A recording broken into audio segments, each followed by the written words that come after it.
Welcome दोस्तों, स्वागत है आपका आपके अपने YouTube चैनल शर्मा जी की पाठशाला में। आज हम मेवाड़ के इतिहास का सबसे इम्पोर्टेंट टॉपिक पढ़ने जा रहे हैं, महाराणा प्रताप के बारे में। आइए दोस्तों शुरू करते हैं। महाराणा प्रताप।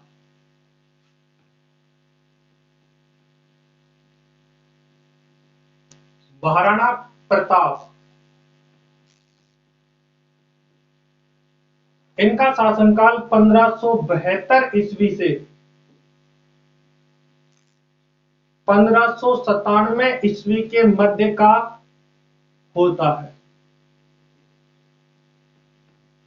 इनका शासनकाल 1572 से 1597 ईस्वी के मध्य का होता है। इनके जन्म की बात करें, इनका जन्म 9 मई 1540 ईस्वी को होता है।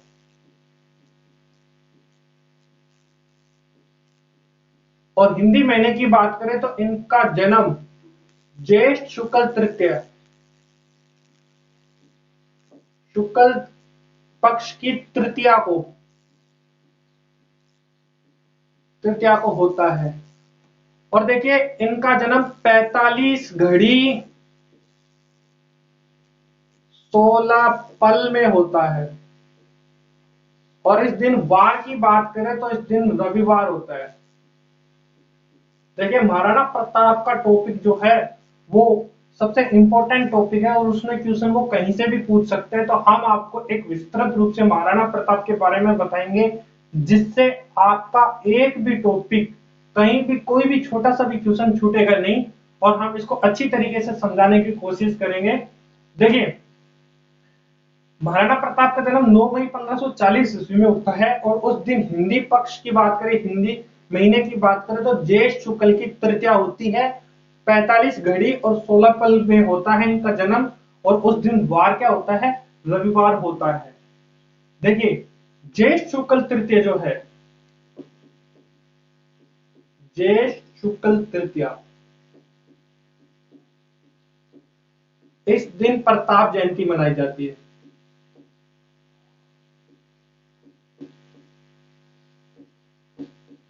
महाराणा प्रताप जयंती मनाई जाती है।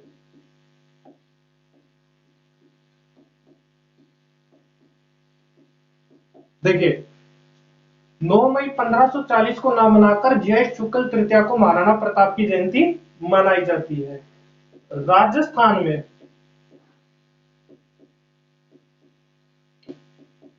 हल्दी घाटी व हल्दी घाटी जो कि कहां है? राजसमंद, चावंड। चावंड कहां है? उदयपुर में। उदयपुर में महाराणा प्रताप की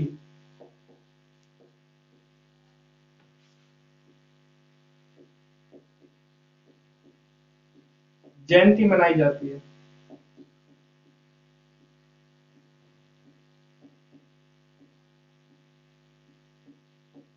देखिए ये क्वेश्चन आ चुका है कि महाराणा प्रताप की जयंती किस दिन मनाई जाती है? ज्येष्ठ शुक्ल तृतीया को। और ये क्वेश्चन भी आ चुका है राजस्थान में किन जगह पर महाराणा प्रताप की जयंती मनाई जाती है? तो राजस्थान में दो जगह, हल्दी घाटी राजसमंद के अंदर और चावंड के अंदर क्या की जाती है? महाराणा प्रताप की जयंती मनाई जाती है। जन्म की स्थान की बात करें कि ये क्वेश्चन भी पूछा जाता है कि महाराणा प्रताप का जन्म कहां हुआ। तो देखिए इनका, आपको पता है महाराणा कुंभा का जो कुंभलगढ़ दुर्ग है उसमें उसका निवास स्थान जो था वो था कटारगढ़। कुंभलगढ़ दुर्ग के अंदर एक अंत्यगढ़ है, उसे कटारगढ़ कहते हैं। तो कटारगढ़ के अंदर बादल महल है। बादल महल में जूनी कचहरी में। और बादल महल में भी कहां पे? जूनी कचहरी में। और अगर आपसे ये पूछ ले कि ये किस किले के अंदर हुआ था तो कटारगढ़ किला कहां है? कुंभलगढ़। और जिले भी पूछ सकता है कि एक बार क्वेश्चन आ चुका है कि महाराणा प्रताप का जन्म किस जिले में हुआ था? किस जिले में हुआ था? राजसमंद में। ठीक है। इसके जन्म से रिलेटेड दो फैक्ट और है। वीर विनोद ग्रंथ, वीर विनोद ग्रंथ के अनुसार, देखिए हम इससे पहले के भाग में भी हमने वीर विनोद ग्रंथ के बारे में पढ़ चुके हैं कि वीर विनोद ग्रंथ जो है वो मेवाड़ का एक महत्वपूर्ण ग्रंथ है और जिसे कवि श्यामल दास ददवाड़िया ने लिखा है। तो कवि श्यामल दास ददवाड़िया के द्वारा रचित वीर विनोद ग्रंथ के अनुसार महाराणा प्रताप का जन्म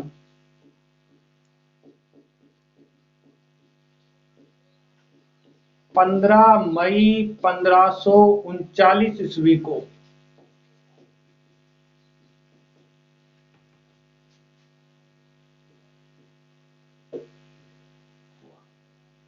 देखिए आप इसका स्क्रीनशॉट ले लीजिए। पहले इससे बात कर लेते हैं। महाराणा प्रताप का जन्म, महाराणा प्रताप का शासनकाल 1572 से 1597 ईस्वी के मध्य का होता है। इनके जन्म की बात करें तो 9 मई 1540 ईस्वी होता है, यही राइट आंसर है।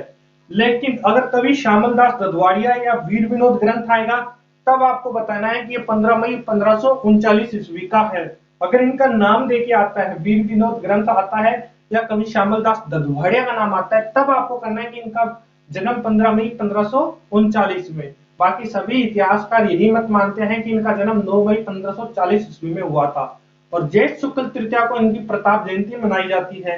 हल्दी घाटी और चावंड दो राजस्थान में ऐसी जगह हैं जहां प्रताप की जयंती धूमधाम से मनाई जाती है। और इनका जन्म कहाँ हुआ था? जन्म इनका कटारगढ़ के अंदर बादल महल में जूनी कचहरी में हुआ था। और जिला कौन सा है? वो राजसमंद है। ठीक है, आप इसका एक बार स्क्रीनशॉट ले लीजिए, नोट कर लीजिए सारे।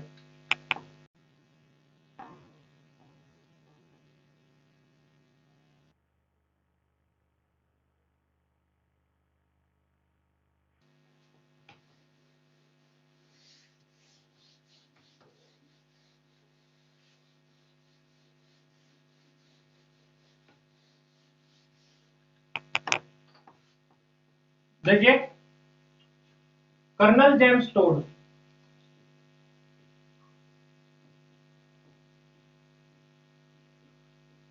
वो नैन्सी के अनुसार, नैन्सी मेहनत नैन्सी जिन्होंने नैन्सी की ख्यात लिखी है, कर्नल जेम्स टोड व नैन्सी के अनुसार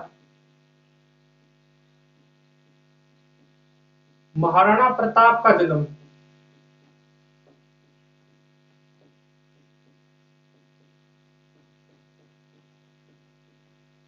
इनके अनुसार भी महाराणा प्रताप का जन्म 9 मई 1540 ईस्वी में ही हुआ।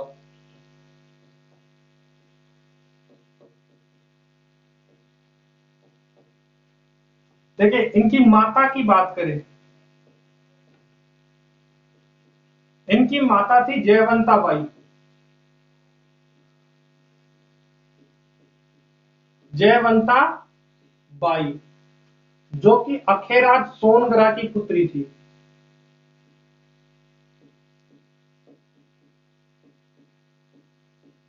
अखेराज सोनगरा की पुत्री। और अखेराज सोनगरा ने ही महाराणा प्रताप का राज्याभिषेक किया था। अखेराज सोनगरा क्या करेंगे आगे, जब हल्दी घाटी का युद्ध होगा तब महाराणा प्रताप की सहायता करेंगे। महाराणा प्रताप के पिता की बात करें तो इनके पिता है महाराणा उदय सिंह।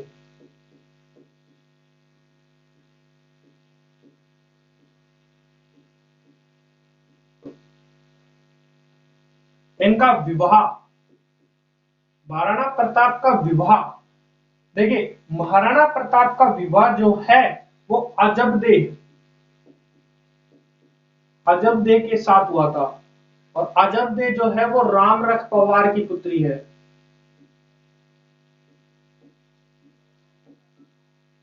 रामरख पवार की पुत्री है। देखिए इसके बाद हम इनकी शादी कब हुई थी? देखिए इनकी शादी 1557 ईस्वी में हुई थी। इसके बाद इनके पुत्र की बात करें, इनसे जो पुत्र हुआ अजबदे और महाराणा प्रताप से जो पुत्र हुआ उसका नाम क्या था? देखिए अमर सिंह। अमर सिंह। और इनका जन्म कब हुआ था? इनका जन्म 1559 ईस्वी में हुआ था। महाराणा प्रताप के बाद यही शासक बनेंगे। इनके भाई की बात करें तो इनका भाई था शक्ति सिंह। वैसे इनके और भी भाई थे, लेकिन इनका जो सगे भाई था शक्ति सिंह था, ये इनका छोटा भाई था।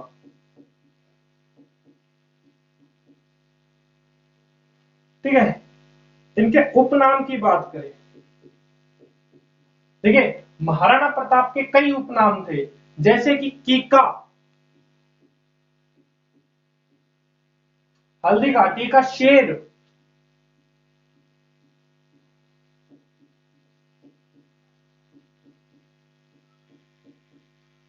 मेवाड़ का रक्षक,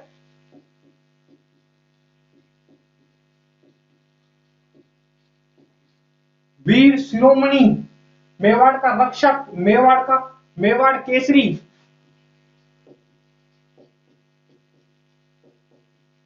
मेवाड़ केसरी, वीर शिरोमणि,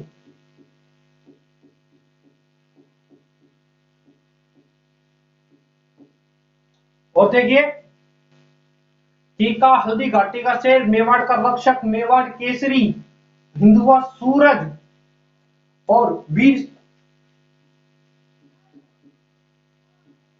हिंदुआ सूरज, नीला घोड़ा तो असवार,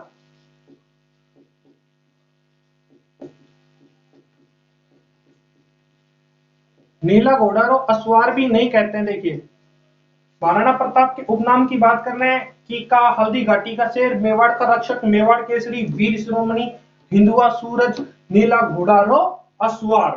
देखिए कीका, इन्हें बचपन में क्या बोलते थे? कीका बोलते थे। और हल्दी घाटी युद्ध के कारण इन्हें क्या बोलते हैं? हल्दी घाटी का शेर बोलते हैं, मेवाड़ का शेर बोलते हैं इन्हें, मेवाड़ केसरी बोलते हैं, वीर शिरोमणि बोलते हैं, मेवाड़ का रक्षक बोलते हैं और नीला घोड़ारो असवार बोलते हैं और हिंदुआ सूरज बोलते हैं। आप नोट कर लीजिएगा।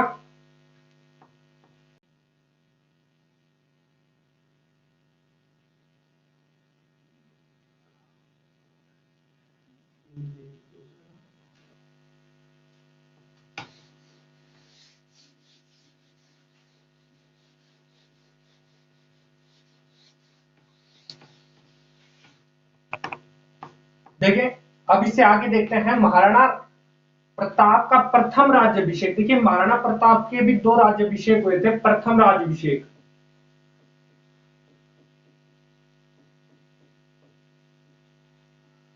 प्रथम राज्याभिषेक जो है वो देखिए कब हुआ था। इनका प्रथम राज्याभिषेक 28 फरवरी 1572 ईस्वी में हुआ था। उदय सिंह की मृत्यु भी इसी दिन हुई थी। इसी दिन इनका क्या हुआ था? प्रथम राज्याभिषेक हुआ था और ये गोगुंदा में हुआ था। कहां पे? गोगुंदा में हुआ था। और इनकी द्वितीय राज्याभिषेक, इसे द्वितीय राज्याभिषेक भी कहते हैं और विधिवत राज्याभिषेक भी कहते हैं। द्वितीय राज्याभिषेक कह लीजिए या इसे विधिवत राज्याभिषेक कह लीजिए।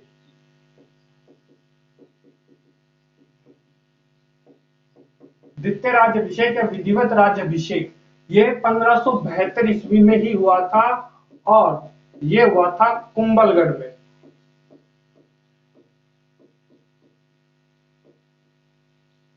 तो महाराणा प्रताप का 28 फरवरी 1572 ईस्वी में गोगुंदा में जब इनका राज्याभिषेक हो जाता है, उसके बाद शासक बनने के बाद ये कुंभलगढ़ को अपनी राजधानी बनाते हैं और 1572 ईस्वी में इनका फिर से राज्याभिषेक होता है, जो विधिवत रूप से राज्याभिषेक होता है। इसके बाद देखिए हम राजधानी की बात करें, राजधानी, तो अगर प्रथम राजधानी की बात करें तो इन्होंने प्रथम राजधानी जो है वो 1572 ईस्वी में बनाई थी और वो बनाई थी किसको? कुंभलगढ़ दुर्ग को। जैसे ही ये गोगुंदा में इनका राज्याभिषेक होता है, उसके बाद राजा बनने के बाद ये सब क्या करते हैं? कुंभलगढ़ को अपनी राजधानी बनाते हैं।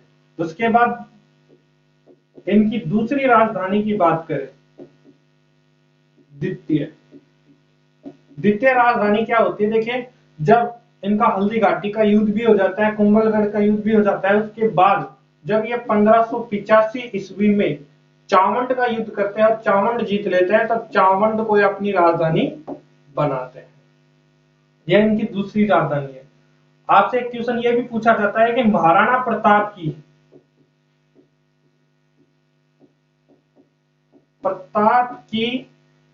संकटकालीन राजधानी बताइए।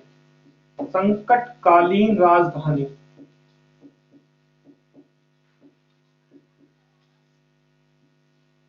महाराणा प्रताप की संकटकालीन राजधानी, तो चावंड जो है वो महाराणा प्रताप की क्या है? संकटकालीन राजधानी है। जिस तरह उदय सिंह की प्रथम राजधानी तो क्या थी? उदयपुर थी, और द्वितीय राजधानी क्या थी? गोगुंदा थी, और द्वितीय राजधानी ही क्या थी? इनकी संकटकालीन राजधानी थी। इसी तरह महाराणा प्रताप की जो द्वितीय राजधानी है, क्या द्वितीय राजधानी चावंड, ये इनकी क्या है? संकटकालीन राजधानी है। महाराणा प्रताप के घोड़े का नाम, इनका जो घोड़ा था, इनके घोड़े का नाम था चेतक। ठीक है, इस घोड़े का चबूतरा,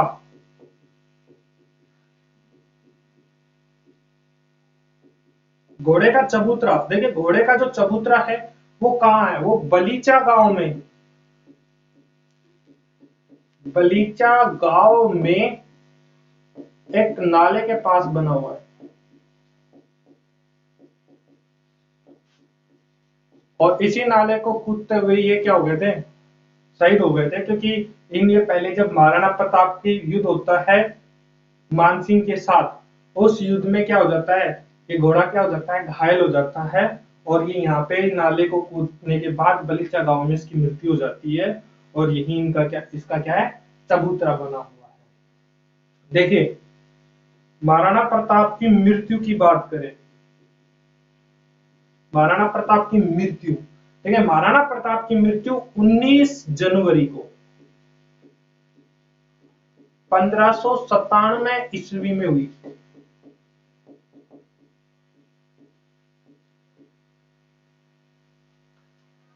और ये कौन से जगह पे हुई थी? बांडोली गांव में, बांडोली गांव। देखिए, इनका प्रथम राज्याभिषेक 28 फरवरी 1572 ईस्वी में गोगुंदा में होता है। इनका द्वितीय राज्याभिषेक 1572 ईस्वी कुंभलगढ़ में होता है। गोगुंदा में राज्याभिषेक होने के बाद कुंभलगढ़ को राजधानी बनाते हैं, वहां विधिवत रूप से राज्याभिषेक होता है। तो इसका द्वितीय राज्याभिषेक की बात करें या विधिवत राज्याभिषेक की बात करें तो 1572 ईस्वी में कुंभलगढ़ दुर्ग में होता है। इनकी राजधानी की बात करें तो इन्होंने दो राजधानी बनाई थी। प्रथम राजधानी कुंभलगढ़ 1572 ईस्वी में बनाई थी।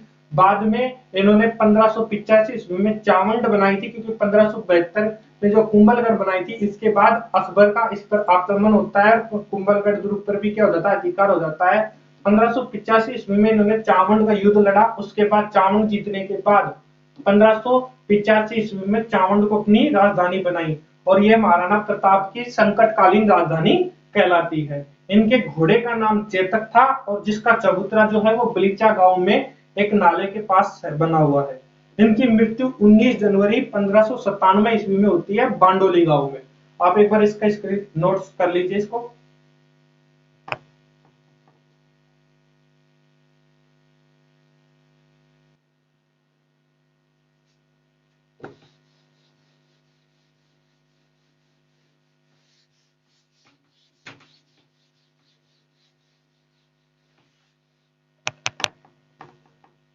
देखिए, महाराणा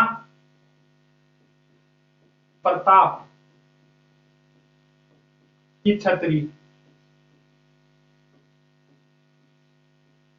19 जनवरी को इनकी क्या हो जाती है? मृत्यु हो जाती है। इनकी छतरी जो है वो कितने खंभों की है?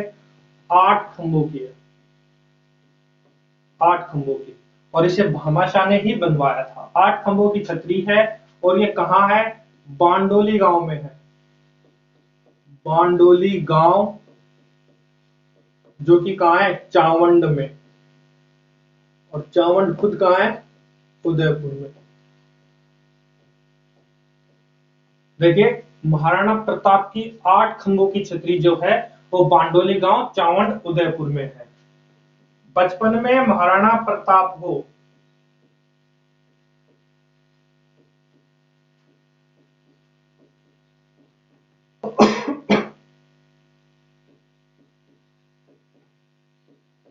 महाराणा प्रताप को कीका बुलाते थे।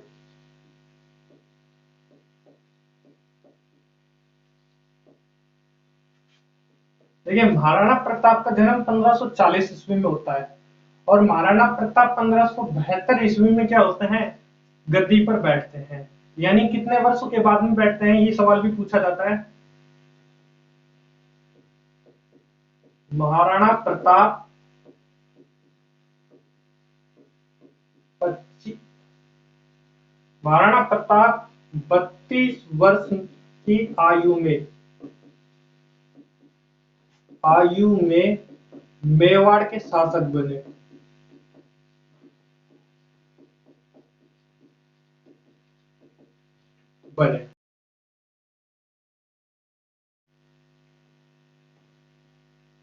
महाराणा प्रताप 32 वर्ष की आयु में मेवाड़ के क्या बने, शासक बने। अब देखिए महाराणा प्रताप ने 25 वर्ष तक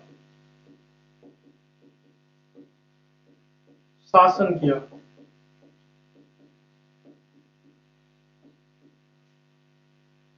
देखिए 32 वर्ष की आयु में क्या हुए, मेवाड़ के शासक बने। 25 वर्ष तक इन्होंने शासन किया। इनकी कुल आयु,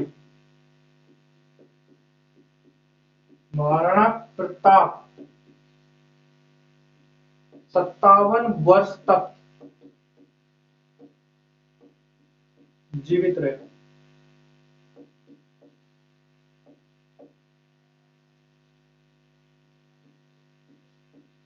जीवन जियो। देखिए महाराणा प्रताप की छतरी 8 खंभों की बांडोली गांव चावंड उदयपुर में है।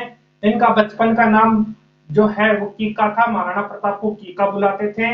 महाराणा प्रताप 32 वर्ष की आयु में मेवाड़ के शासक बनते हैं। 25 वर्ष तक इन्होंने क्या किया, शासन किया। महाराणा प्रताप 57 वर्ष तक जीवन जिया। इन 57 वर्ष के बाद में इनका क्या हो जाता है, 57 वर्ष की आयु में इनका देहांत हो जाता है। अब देखिए महाराणा उदय सिंह की बात करें हम, महाराणा उदय सिंह, इनकी एक पत्नी थी। देखिए इनकी एक पत्नी थी जिसका नाम था भटियानी और इनकी एक पत्नी का नाम था जयवंता। जयवंता से तो 2 पुत्र होते हैं, महाराणा प्रताप और दूसरे होते हैं शक्ति सिंह।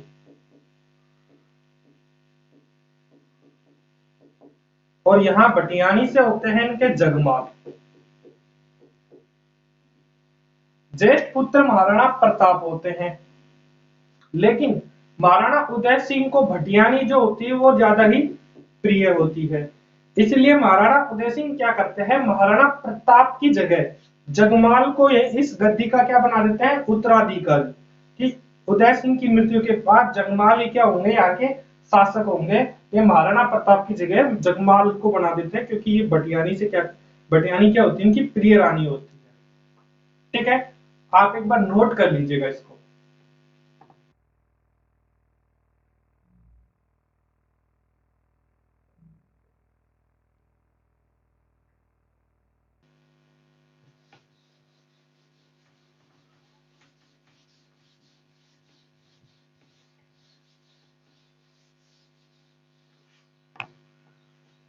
देखिए महाराणा उदय सिंह ने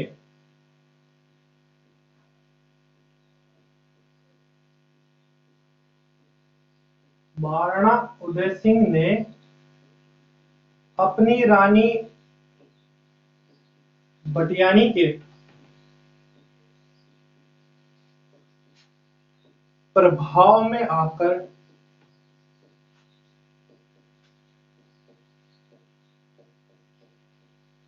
ज्येष्ठ पुत्र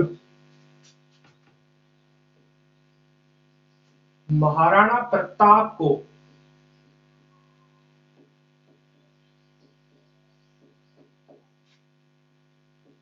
उत्तराधिकारी ना बनाकर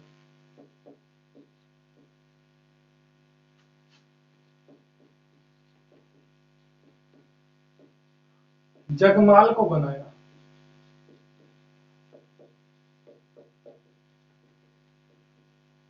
अब देखिए, जब इनकी मृत्यु हो जाती है, महाराणा उदय सिंह की मृत्यु हो जाती है, तब रानी भटियानी क्या करती है, कुछ मेवाड़ी सरदारों को अपनी तरफ मिला लेती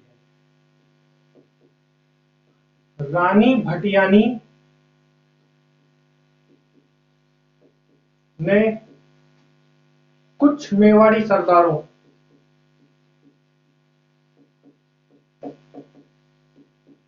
अपने अधीन कर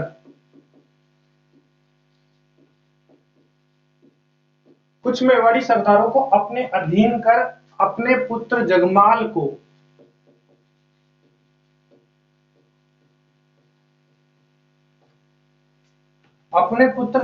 को क्या किया इन्होंने, उत्तरा शासक बना दिया। जगमाल का राज्याभिषेक कर दिया। उस समय देखिए, पृथ्वीराज महाराणा प्रताप, शक्ति सिंह, अखेराज सोनग्रा, राम सिंह तंवर और कृष्णदास चुंडावत, ये सब कहाँ गए थे, ये उदय सिंह की जो अंतिम संस्कार है वो करने गए थे। अब जब ये महाराणा प्रताप, शक्ति सिंह, अखेराज सोनग्रा, कृष्णदास चुंडावत और राम सिंह तंवर जब ये वापस मेवाड़ लौटते हैं तो देखते हैं कि राजा कौन बन गया है, राजा जगमाल बन गया है। तो ये इसका क्या करते हैं, विरोध करते हैं। प्रताप सिंह, शक्ति सिंह, अखेराज सोनग्रा। तो अखेराज सोनग्रा की बात करें तो ये आपको पता है कि क्या है, प्रताप के नाना जी हैं, इनकी माता जयवंता के पिताजी अखेराज सोनग्रा, कृष्णदास चुंडावत।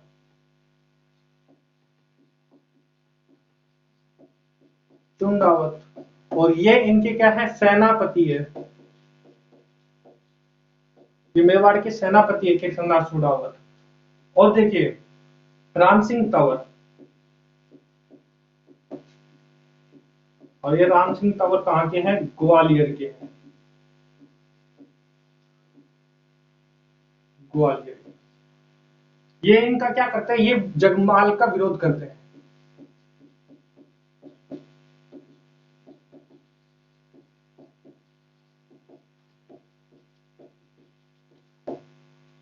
अब ये क्या करते हैं, देखिए कृष्णदास चुंडावत क्या करते हैं,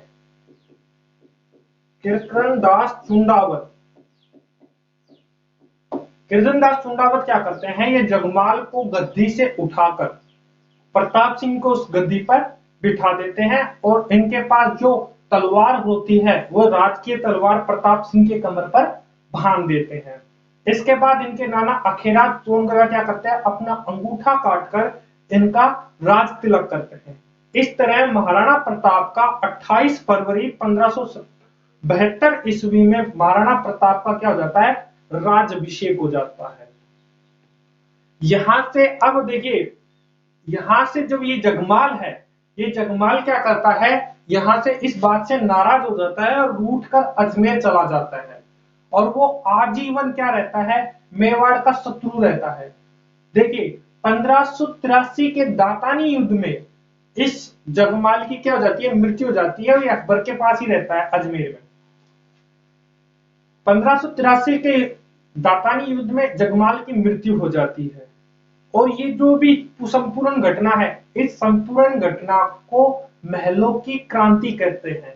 ये इसको जगमाल को राजा बनाना, फिर जगमाल को हटा करके प्रताप सिंह को राजा बनाना और इसका रूट कर चले जाना, ये सब जो विद्रोह हुआ था इसे राजमहलों की क्रांति कहते हैं। देखिए कृष्णदास चुंडावत ने जगमाल को गद्दी से हटाकर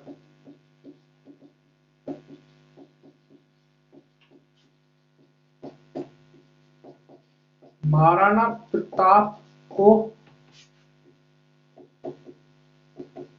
बैठाया तथा कमर पर राजकीय तलवार बांधी।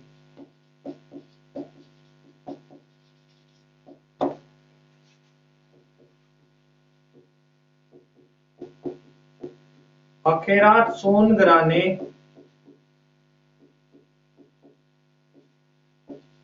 अपना अंगूठा काटकर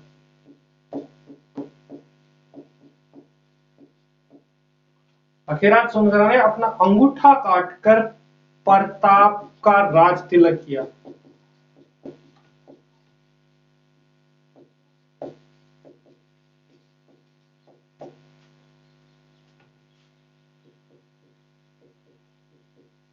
इस तरह 28 फरवरी 1572 ईस्वी में महाराणा प्रताप का प्रथम राज्याभिषेक हुआ।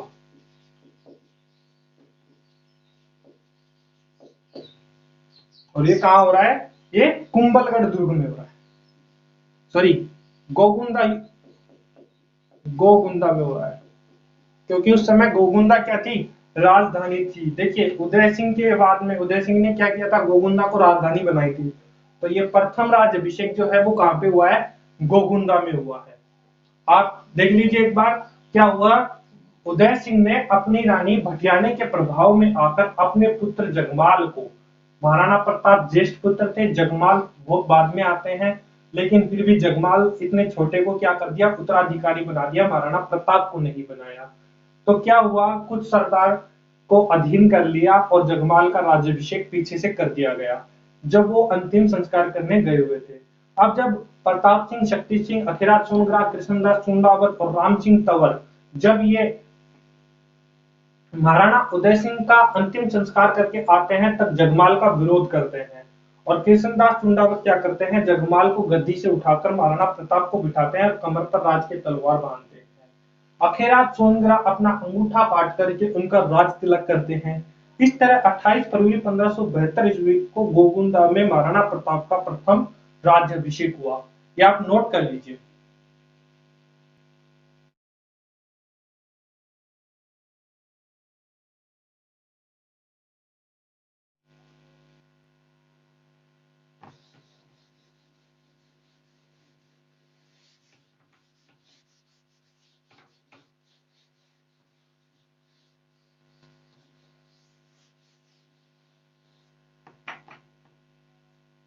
देखिए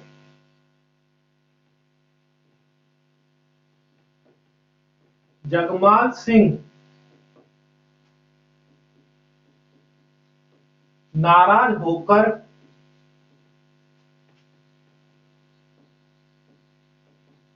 अकबर के पास अजमेर चला गया।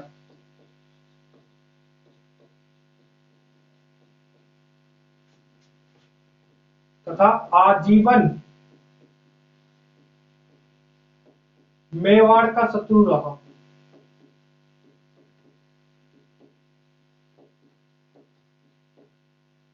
देखिए ये तो अकबर के पास चला जाता है, अजमेर चला जाता है और वहां ही क्या रहता है? इस मेवाड़ का शत्रु बन जाता है और पूरी जिंदगी भर क्या रहता है? ये अपना मेवाड़ का शत्रु रहता है। 1583 ईस्वी के दातानी युद्ध में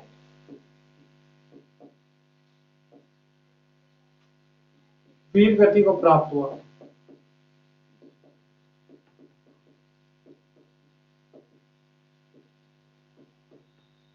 देखिए अब महाराणा प्रताप का राज्याभिषेक हो चुका है। अब कहां पे? गोगुंदा में। अब महाराणा प्रताप राजा बन गए। महाराणा प्रताप ने राजा बनते ही क्या किया? महाराणा प्रताप ने कुंभलगढ़ को अपनी राजधानी बनाई।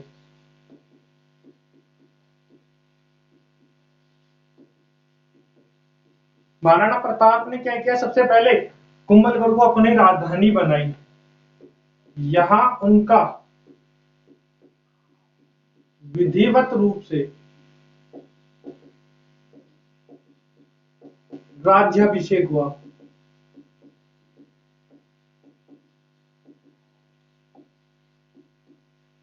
तो इनका द्वितीय राज्याभिषेक कब होता है?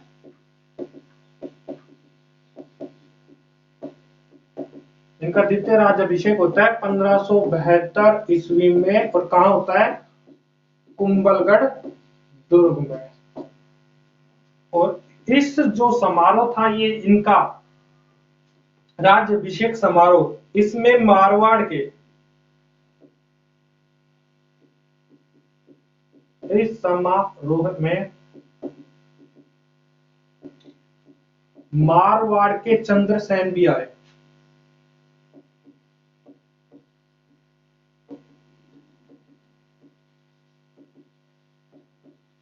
मारवाड़ के चंद्रसेन भी आए। देखिए क्या होता है, इनका कुंभलगढ़ में राज्याभिषेक हो जाता है और ये मारवाड़ क्या होते हैं, देखिए। और इस संपूर्ण घटना को, इस घटना को यहां देखिए, ये वीर गति को प्राप्त हो जाते हैं। इस घटना को जगमाल से के शासक बनने से नाराज होकर अकबर की शरण में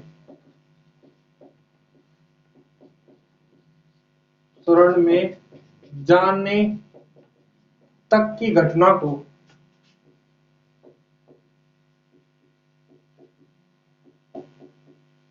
राजमहल की क्रांति कहते हैं। देखिए अब इससे आगे क्या होगा।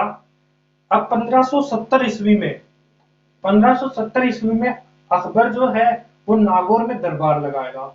और उस दरबार में लगभग सभी शासक जो है, वो राजस्थान की सभी शासकों ने क्या कर ली थी, सभी शासकों ने अकबर की अधीनता स्वीकार कर ली थी। किंतु महाराणा प्रताप और मारवाड़ के रावचंद्र सेन, देखिए जो अभी यहाँ पे आए समारोह में शामिल हुए हैं, रावचंद्र सेन और मारवाड़ के रावचंद्र सेन, मेवाड़ के महाराणा प्रताप, इन दोनों ने ही क्या नहीं की, 1570 ईस्वी में इन्होंने क्या नहीं की थी, अकबर की अधीनता स्वीकार नहीं की थी। तो अकबर क्या करता है, अकबर 4 शिष्टमंडल भेजता है। देखिए अकबर के दादा बाबर ने, देखिए बाबर ने युद्ध किया था किसके साथ, सांगा के साथ युद्ध किया। और देखो इसमें भले ही बाबर की विजय हुई हो सांगा, लेकिन बाबर की विजय जरूर हुई थी, लेकिन इसकी इतनी बड़ी सेना होने के, इसकी जो सेना थी उसको पूरी को क्या कर दिया, तहस नहस कर दिया इन्होंने। इसके बाद जब खानवा के युद्ध के बाद, जैसे इनके अकबर ने जब किसके साथ युद्ध किया था, इनके पिता उदय सिंह के साथ, उदय सिंह के साथ युद्ध किया था, तब कहते हैं 60,000 की सेना लेके आते हैं और इनके पास सिर्फ 8,000 की सेना बचती है। यानी कि इन्होंने विजय तो कर ली चित्तौड़गढ़ दुर्ग पे, लेकिन इनकी सेना जो थी उनका कितना ध्वस्त हुआ था ये इनको पता है, क्योंकि इन्होंने 60,000 की सेना लेके 8,000 की ये सेना लेके जाते हैं। इतनी सेना का इनको नुकसान उठाना पड़ता है। तो एक बात तो है, इनको ये बात तो समझ में आ गई कि मेवाड़ में युद्ध करना इनके लिए बहुत मुश्किल है, क्योंकि मेवाड़ की जो सैनिक है वो अपनी जान पे खेलते हैं, और जो मेवाड़ के सैनिक हैं वो बहुत सूरवीर होते हैं। तो अकबर ने सोचा कि क्यों ना इनको प्यार से ही समझाया जाए, इसलिए अकबर ने 4 शिष्टमंडल भेजे, जलाल खां कोची को, मिर्जा राजा मानसिंह को, भगवंत दास को, टोडरमल को। उसके बारे में हम आगे पढ़ेंगे, आप एक बार इसको नोट कर लीजिएगा।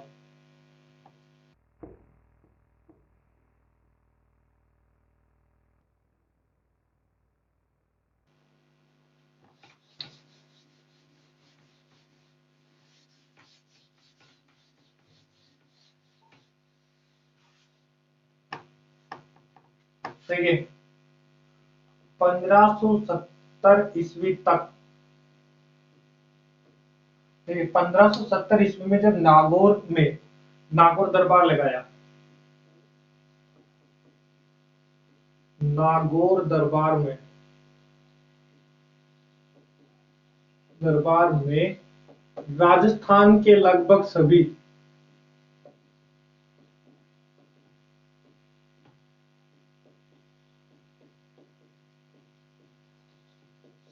शासक अकबर की अधीनता स्वीकार चुके थे।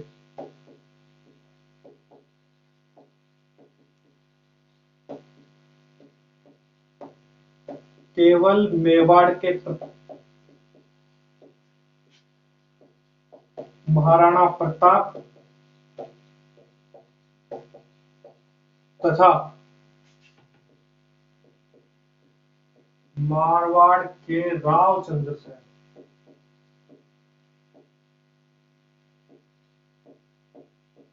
ने अकबर की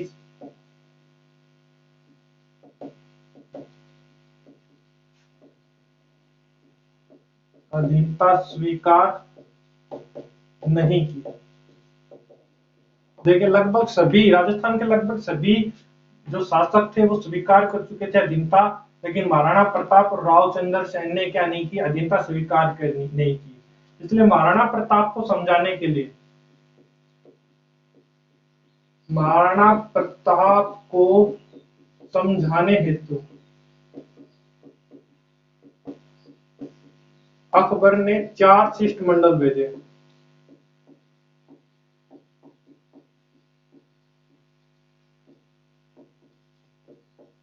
जाओ और प्यार से समझाओ महाराणा प्रताप को कि वो क्या कर ले, अधीनता स्वीकार कर ले। प्रथम जो है वो है जलाल खां कोची।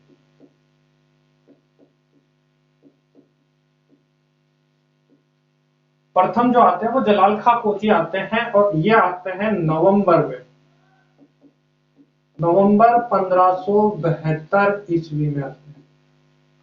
उसके बाद आते हैं आमेर के जो राजा हैं मिर्जा राजा मान सिंह, वो आते हैं मिर्जा राजा मान सिंह। ये मिर्जा राजा की उपाधि किसी ने दी थी, अकबर ने दी थी, और फरजंद की भी, फरजंद का मतलब होता है बेटा, बेटे की भी उपाधि इसको अकबर ने ही दी थी। मिर्जा राजा मान सिंह आते हैं, देखिए ये आते हैं जून 1572 ईस्वी में, 73 ईस्वी में। देखिए, उसके बाद जब मिर्जा राजा मान सिंह आते हैं, ये भी मुलाकात कर लेते हैं, ये भी, इनसे भी कोई बात नहीं बनती, तो इसके बाद कौन आते हैं, इसके बाद मिर्जा राजा मान सिंह के बाद आते हैं इनके पिताजी भगवंत दास। भगवंत दास, देखिए भगवंत दास कब आते हैं, भगवंत दास आते हैं सितंबर में, और ये भी आते हैं 1573 ईस्वी में। इसके बाद फोर्थ आते हैं टोडरमल, और टोडरमल आते हैं दिसंबर 1573 ईस्वी में। देखिए,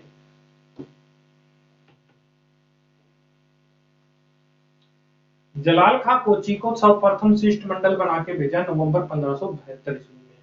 मिर्जा राजा मानसिंह को जून 1573 ईस्वी में भेजा, भगवंत दास को सितंबर 1573 ईस्वी में भेजा, और टोडरमल को दिसंबर में 1573 ईस्वी में भेजा।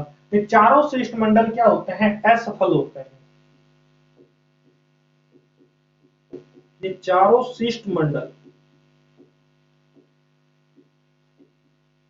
असफल होते हैं, क्योंकि ये क्या करने आते हैं, महाराणा प्रताप को समझाने आते हैं कि वो अधीनता स्वीकार कर ले, लेकिन महाराणा प्रताप क्या नहीं करते, अधीनता स्वीकार नहीं करते। इसलिए ये चारों शिष्टमंडल क्या होते हैं, असफल होते हैं। अतः अकबर ने महाराणा प्रताप को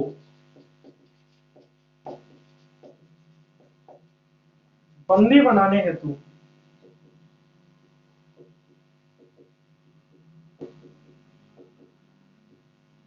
मान सिंह को सेनापति बनाकर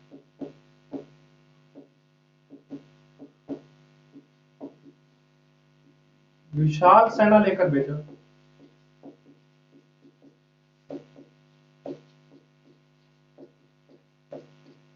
देखिए, अब अकबर को एक बात समझ में आ गई कि ये ऐसे तो मारने वाले नहीं है, तो वो महाराणा प्रताप को बंदी बनाने के लिए मानसिंह को आदेश दे देते हैं और एक विशाल सेना लेकर मेवाड़ की तरफ भेज देते हैं। देखिए, मिर्जा राजा मानसिंह की मुलाकात होती है जून 1573 ईस्वी। इसके बीच में भी दो मतभेद हैं कि इन ये कहाँ-कहाँ मिले। देखिए, पहले ये आप इसका नोट कर लीजिए एक बार इसको।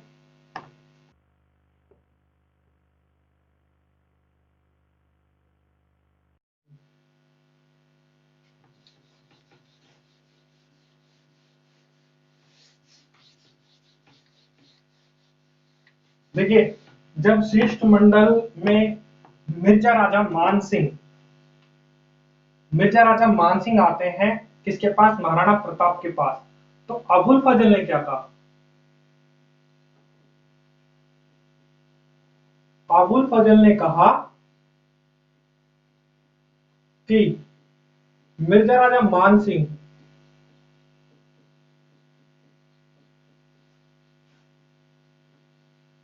मानसिंह व महाराणा प्रताप प्रताप की गोगुंडा में गोगुंडा में प्रेम पूर्वक यानी शांति से मुलाकात हुई।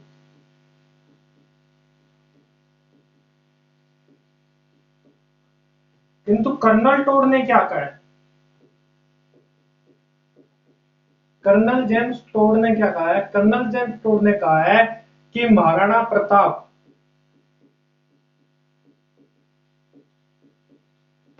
व मान सिंह की मुलाकात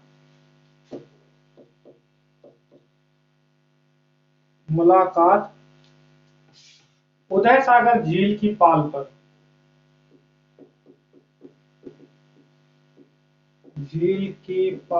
हुई। वह महाराणा प्रताप ने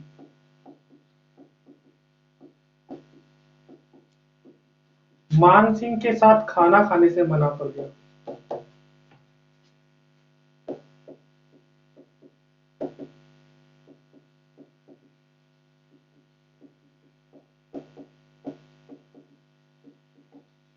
देखिए, मान सिंह ने के साथ खाना खाने से मना कर दिया। इस बात को मान सिंह क्या समझ बैठा, अपनी बेइज्जती समझ बैठा कि हम भी राजा हैं, महाराणा प्रताप भी राजा हैं, फिर ये हमारे साथ क्यों नहीं खा सकते। कहीं ऐसा तो नहीं है कि हमने अपनी बेटियों का बहनों का शादी क्या कर दी, अकबर के साथ कर दी, अकबर यानी मुगलों के साथ कर दी, तो इससे ये क्या है, हमें छोटा मानते हैं।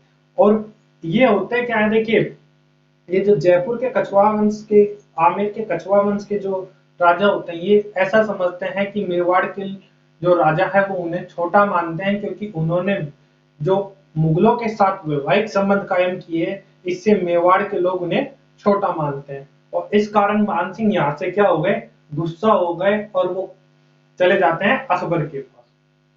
आप इसको नोट कर लीजिए।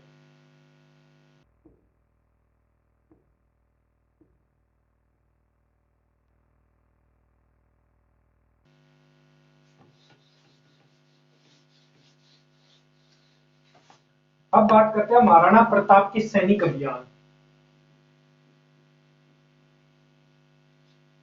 महाराणा प्रताप के सैन्य अभियान। देखिए, सबसे प्रथम जो अभियान आता है, प्रथम सैन्य अभियान,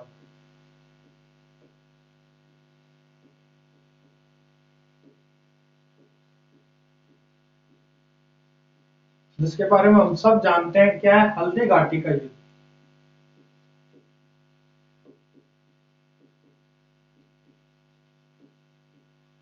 देखिए, इससे बहुत ज्यादा क्वेश्चन आता है हल्दी घाटी के युद्ध से रिलेटेड। सबसे पहले जो है हल्दी घाटी का युद्ध, इसकी हम तिथि की बात करते हैं तो देखिए तिथि, इसकी तिथि 18 जून, ठीक है, इसकी तिथि एक है 18 जून 1576 ईस्वी, और एक आती है 21 जून 1576 ईस्वी। देखिए अधिकांश जो इतिहासकार है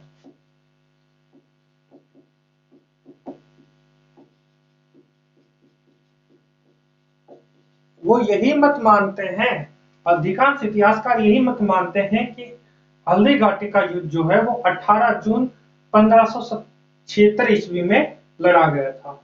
लेकिन गोपीनाथ शर्मा, एक प्रसिद्ध इतिहासकार है गोपीनाथ शर्मा,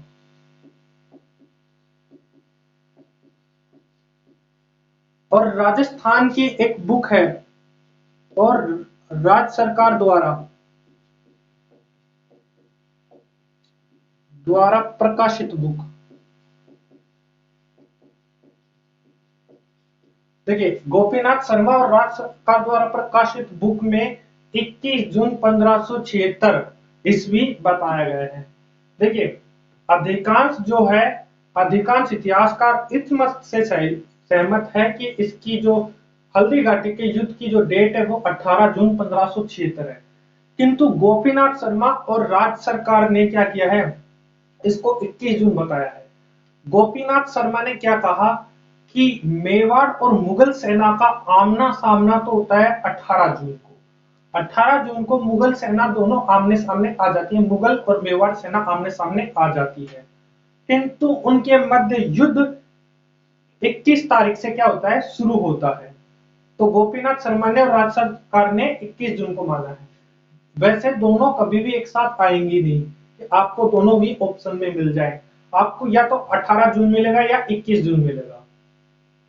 वैसे 18 जून है, इसको ही लोग सही मानते हैं, ज्यादातर सभी इसी को सही मानते हैं क्योंकि अधिकांश इतिहासकारों ने 18 जून को ही बताया है। देखिए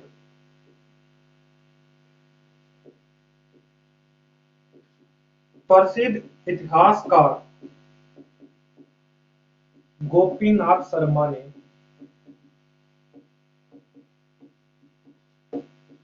अपनी बुक राजस्थान का इतिहास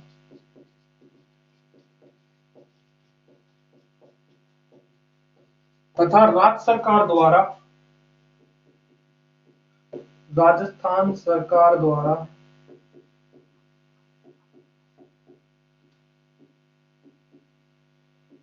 प्रकाशित बुक, देखिए राजस्थान सरकार द्वारा एक बुक प्रकाशित है, इसका नाम है द राजस्थान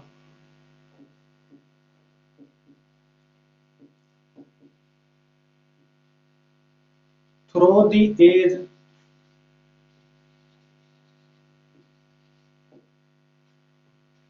ये Rajasthan through the age of volume 2 2। इसमें जो हल्दी घाटी के युद्ध की तिथि है 21 जून 1576 ही बताया गया है।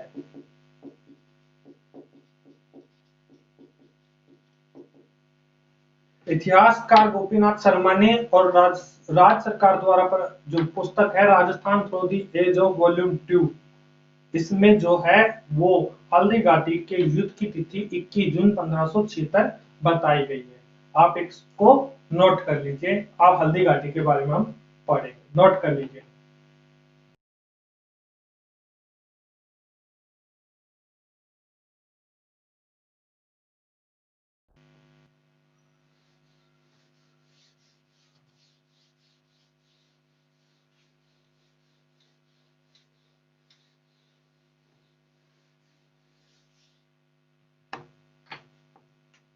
देखिए हल्दी घाटी के युद्ध की बात कर रहे थे, हल्दी घाटी का युद्ध का स्थान किस स्थान पर है ये देखते हैं। देखिए हल्दी घाटी का जो मैदान है, हल्दी घाटी का मैदान, ये देखिए ये मैदान कहाँ पे है, ये जो है वो रक्तलाई के पास है, रक्तलाई के पास, बनास नदी के किनारे।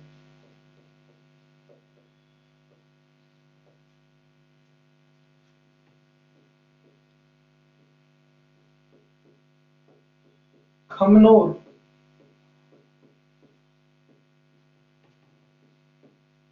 राजसमंद में है, राजसमंद में खमनोर है, वहां बनास नदी के किनारे रक्तलाई के पास है ये हल्दीघाटी का मैदान। देखिए, और हम इस रक्तलाई की बात करें कि रक्तलाई क्या होती है।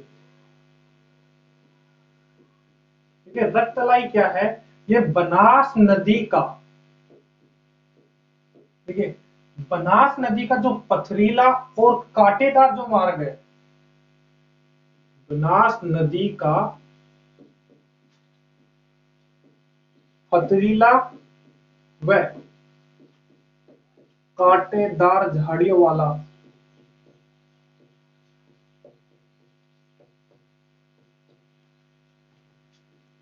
क्षेत्र जो है उसे रक्तलाई बोलते हैं।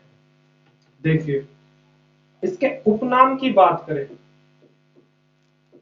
इसके उपनाम क्या क्या है। हल्दी घाटी के युद्ध को किस किस नाम से और जाना जाता है। देखिए, मेवाड़ की थर्मोपल्ली,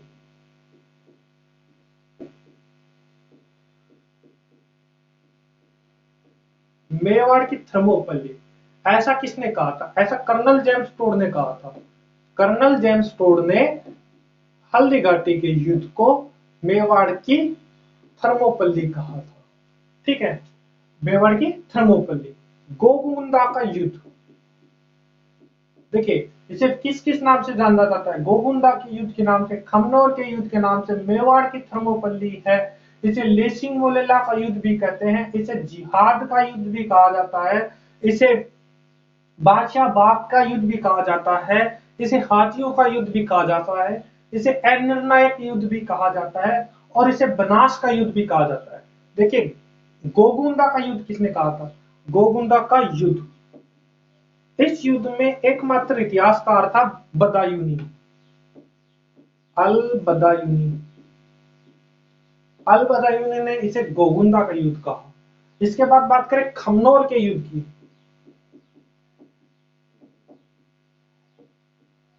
देखिए, खमनोर का युद्ध किसने कहा, अबुल फजल ने।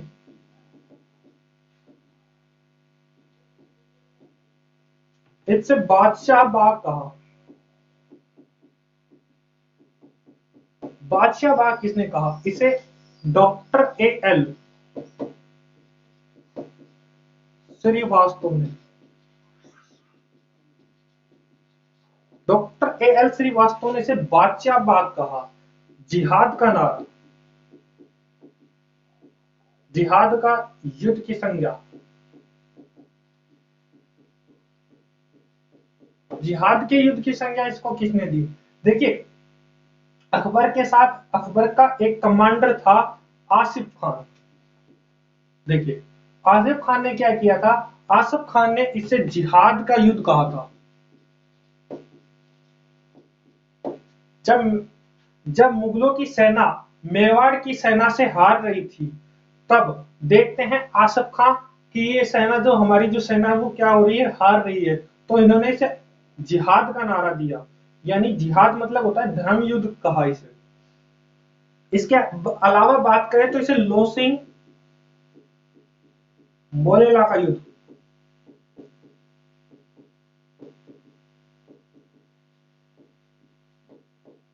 देखिए महाराणा प्रताप ने अपनी सेना का अंतिम शिविर लोसिंगांव में, और मुगल सेना ने अपनी सेना का अंतिम शिविर लगाया था मोलेला में। तो लोसिंग और मोलेला में दोनों जगह क्या होती है, यहाँ मेवाड़ सेना, यहाँ मुगल सेना रुकती है, अंतिम शिविर यहाँ पे होता है, यहाँ से ये रणभूमि में युद्ध करने के लिए आते हैं। तो इसलिए इसे लोसिंग मोलेला का युद्ध भी कहा है, और ये किन्होंने कहा है, मेवाड़ी इतिहासकारों ने कहा है।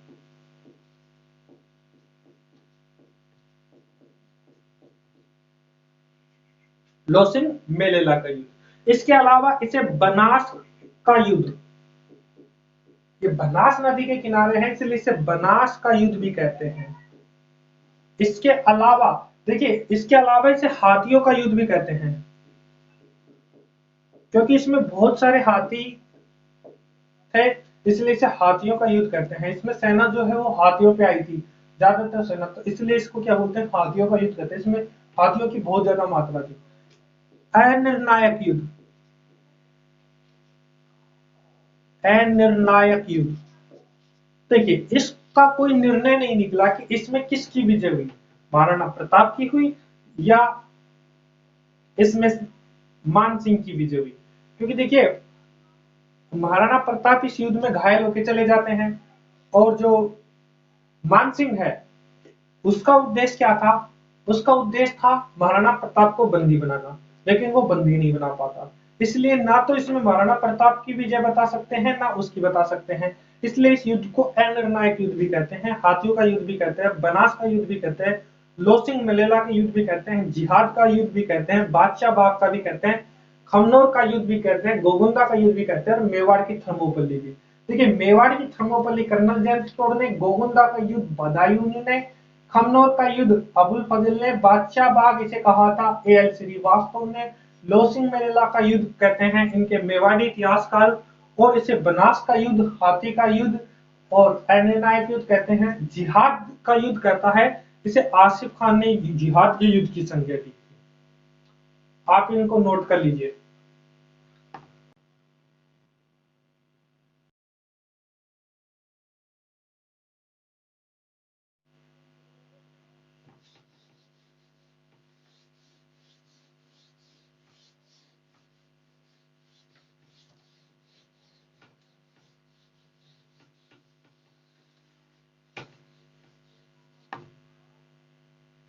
देखिए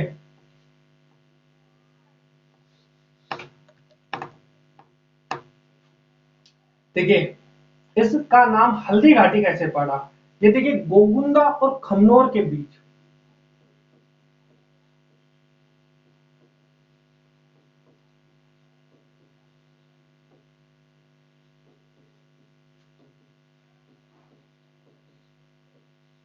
एक सकरा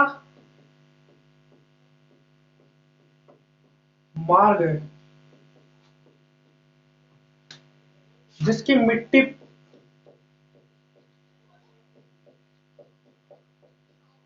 हल्दी के समान पीली है,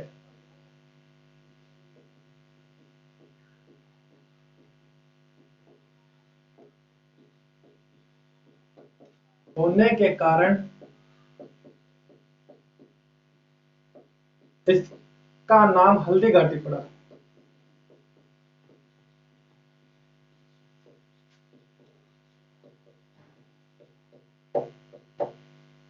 हल्दी घाटी पड़ा। देखिए इस युद्ध में बदायूनी एकमात्र इतिहासकार थे। इस युद्ध में बदायूनी एकमात्र इतिहासकार अकबर की तरफ से मौजूद थे।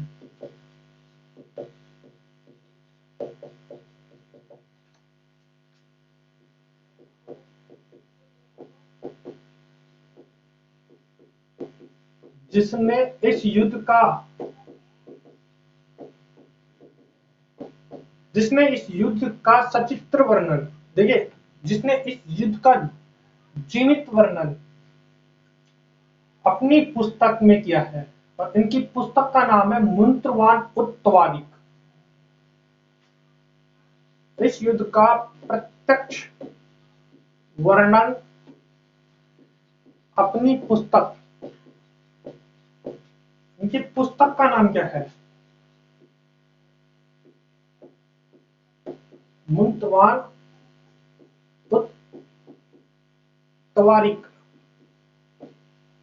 ये इनकी पुस्तक है, मुंत्रवान उत्तवारिक में किया।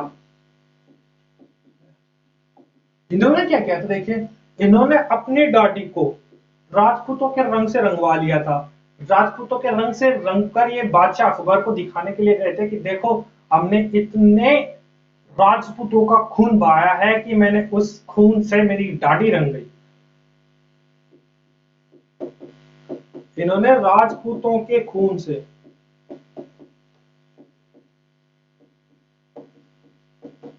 अपनी दाढ़ी रंगी।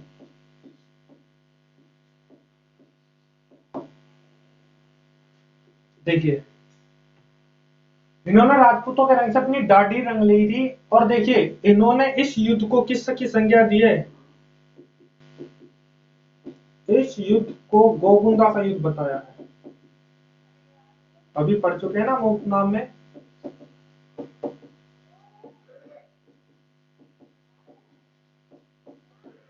आप एक बार इसका स्क्रीनशॉट ले लीजिए। देखिए, ये गोगुंदा और खमनोर के बीच का 17 मार्ग है, और इस हल्दी के होने के कारण इसको हल्दी घाटी नाम पड़ा। इस युद्ध में बदायूंनी था, और बदायूंनी कैसा था?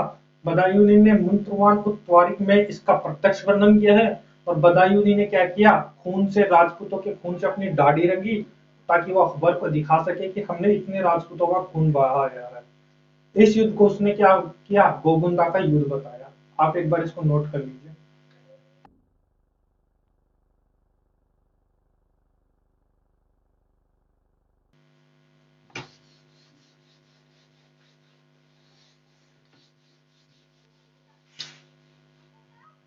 देखिए, अब हम बात करते हैं इस युद्ध की में अकबर सेना की। अकबर सेना की तरफ से क्या क्या रणनीति बनाई गई? देखिए, अकबर सेना की बात करें तो अकबर ने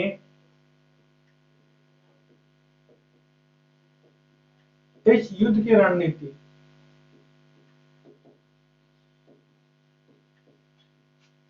इस युद्ध की रणनीति अकबर के किले, जिसे मैगजीन का किला भी कहते हैं,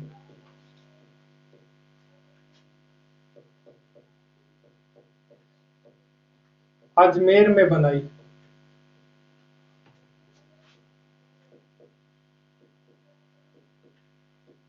देखिए, इसका उद्देश्य क्या था? इसका उद्देश्य महाराणा प्रताप को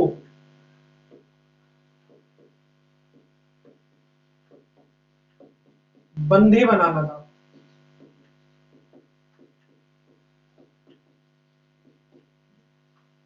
इसके लिए क्या करते हैं? 3 अप्रैल 1576 ईस्वी को मुगल सेना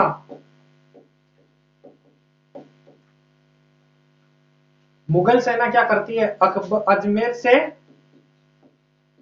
अजमेर से मेवाड़ के लिए रवाना होती है।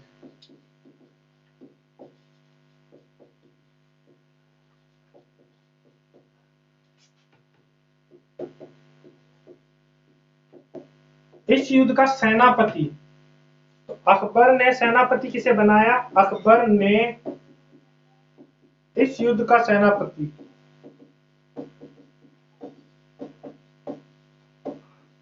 मिर्जा राजा जय मान सिंह को बनाया। देखिए, अकबर ने इस युद्ध का सेनापति किसको बनाया? मिर्जा राजा मान सिंह को बनाया। मिर्जा राजा मान सिंह की बतौर सेनापति यह उनकी पहला युद्ध था। देखिए, मिर्जा राजा मान सिंह ने इससे पहले युद्ध काफी किए थे, लेकिन बतौर सेनापति ये उनका पहला युद्ध था। और देखिए, इनका जो पहला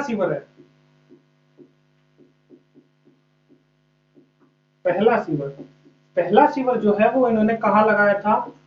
मांडलगढ़ में लगाया था। और देखिए, यहाँ पे इन्होंने क्या किया? यहाँ पर मुगलों को 21 दिन का मुगल सेना को 21 दिन का प्रशिक्षण दिया गया।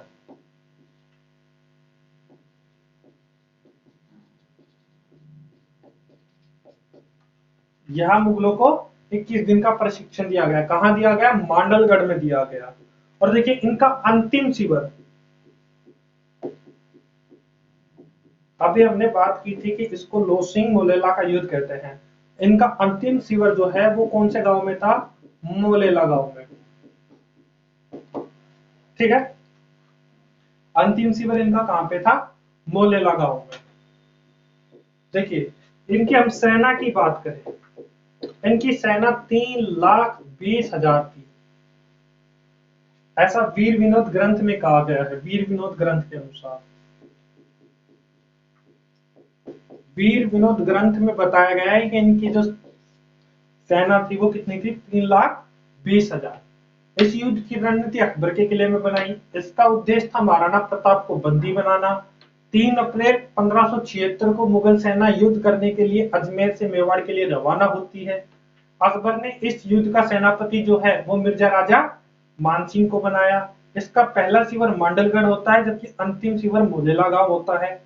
मांडलगढ़ में मुगलों को 21 दिन का प्रशिक्षण दिया जाता है, युद्ध की नीति सिखाई जाती है। इनकी जो सेना थी वो 3,20,000 थी, ऐसा वीर विनोद ग्रंथ में कहा गया है। आप इसको नोट कर लीजिए।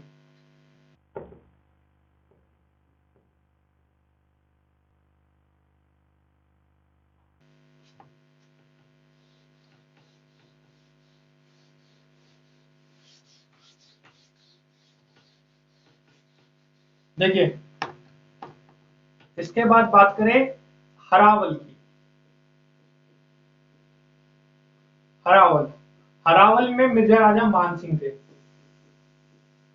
मिर्जा राजा मानसिंह जो कि इनके क्या थे? सेनापति। और चंडावल की बात करें, चंडावल में इन्होंने आसफ खां को, आसफ खां जिन्होंने जिहाद का नारा दिया, ये इनके क्या थे? कमांडर थे। देखिए हरावल किसे कहते हैं और चंडावल किसे कहते हैं? देखिए एक होता है हरावल, जो सेना खड़ी होती है आगे की लाइन में,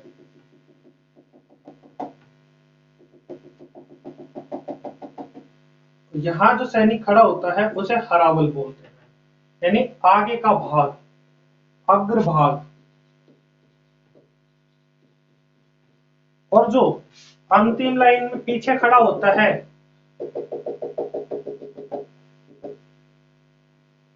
पीछे जो खड़ा होता है पीछे वाला, उसे पश्च भाग, वो पीछे के भाग को बोलते हैं चंद्रावल। ये हरावल, ये चंद्रावल।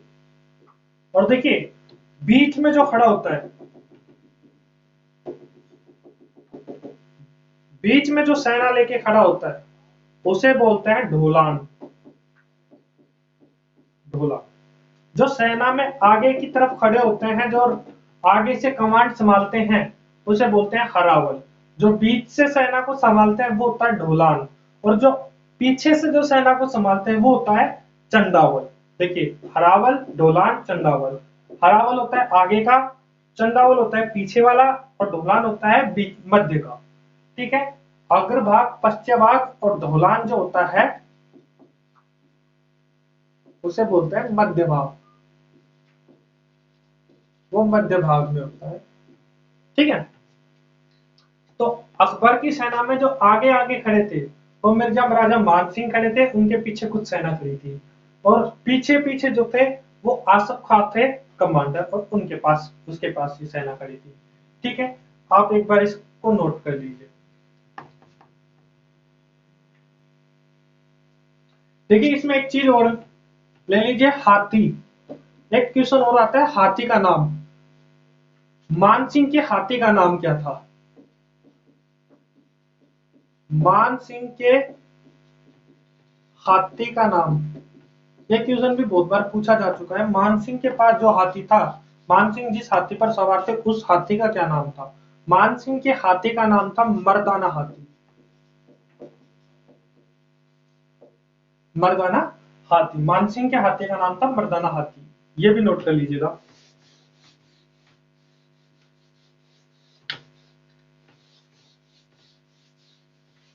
देखिए अब इसके बाद पढ़ेंगे प्रताप सेना।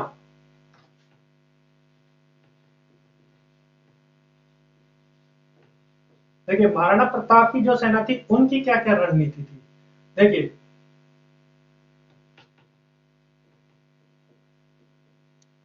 महाराणा प्रताप ने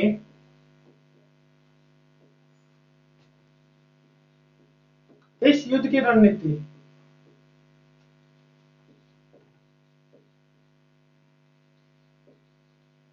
कुंभलगढ़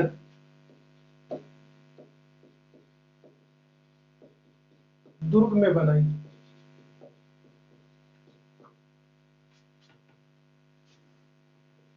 इस युद्ध की रणनीति क्या बनाई, कुंभलगढ़ दुर्ग में बनाई।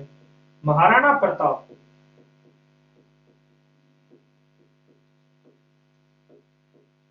इस युद्ध को पहाड़ी इलाके में न लड़कर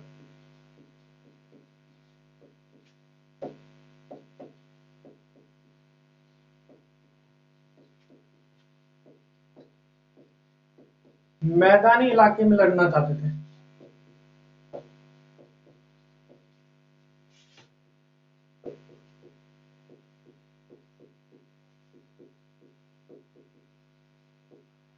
महाराणा प्रताप ने देखी हकीम का सूरी को सेनापति बनाया।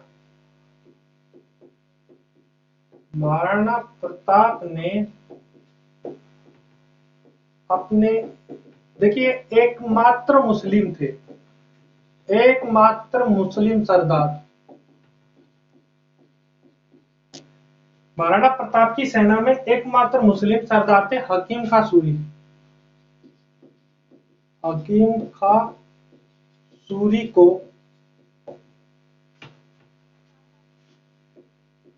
अपना सेनापति बनाया।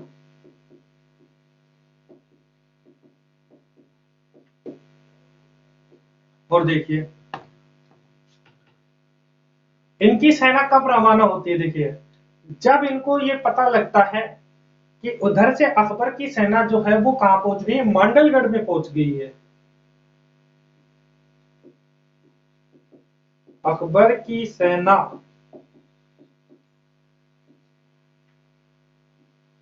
मांडलगढ़ पहुंचने की खबर पर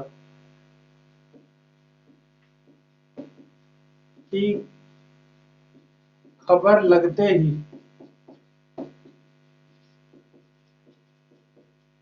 महाराणा प्रताप ने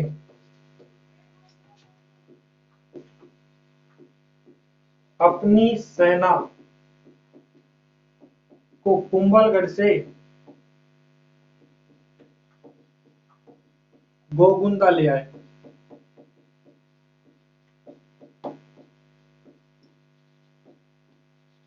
जैसे ही महाराणा प्रताप को खबर लगती है कि जो अकबर की सेना है वो कहां आ गई है, मांडलगढ़ पहुंच गई है, तब ये क्या करते हैं, अपनी सेना को कुंभलगढ़ से कहां ले आते हैं, गोगुंदा ले आते हैं। देखिए इनके हरावल की बात करें, हरावल मीन्स आगे का भाग, तो हरावल में इनके कमांडर थे हकीम का सूरी।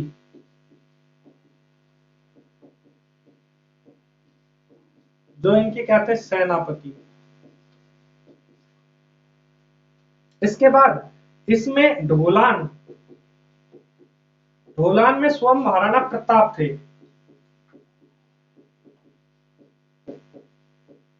जो इस युद्ध के क्या थे, कमांडर। और इस युद्ध में पीछे पीछे खड़े थे, जिसको बोलते हैं चंदावल। पीछे सेना लेकर जो खड़े थे वो क्या थे, पुंजा जी। और ये है भील सेनापति, भील सेनापति पुंजा जी, ये पीछे पीछे खड़े थे। देखिए महाराणा प्रताप ने इस युद्ध की रणनीति कुंभलगढ़ दुर्ग में बनाई थी। महाराणा प्रताप इस युद्ध को पहाड़ी इलाके में ना लड़ करके कहा युद्ध लड़ना चाहते थे, मैदानी इलाके में युद्ध लड़ना चाहते थे। महाराणा प्रताप ने अपने एकमात्र मुस्लिम सरदार हकीम खां सूरी को क्या किया, अपना सेनापति बनाया। अकबर की सेना जो है वो मांडलगढ़ जैसे ही पहुंच जाती है तो महाराणा प्रताप अपनी सेना को कुंभलगढ़ से गोगुंदा ले आते हैं। हरावल में हकीम का सूरी थे जो अग्रभाग में थे, अग्रभाग में।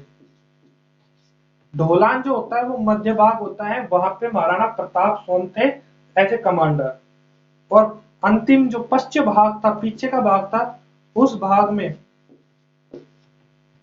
पुंजा जी थे। आप इसको नोट कर लीजिए।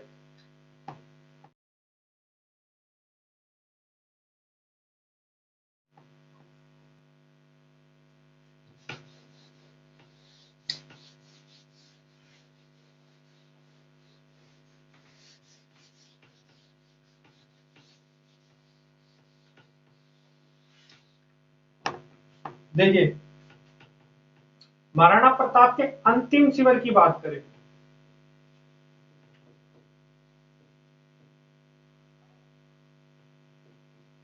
अंतिम शिविर, इन्होंने अंतिम शिविर लगाया था कहां? लोसिंग गांव में।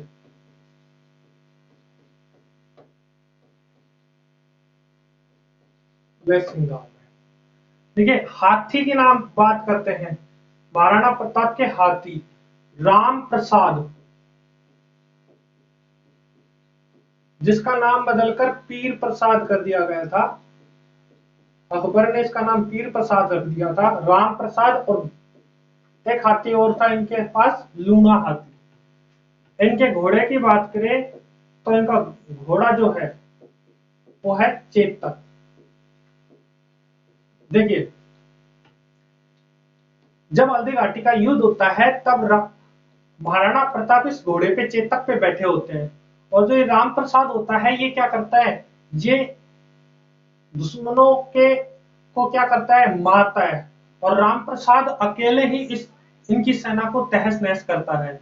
तब इस चीज को देख करके मानसिंह क्या करता है? इस राम प्रसाद को पकड़ते हैं और इस राम प्रसाद को अकबर के पास पहुंचाते हैं।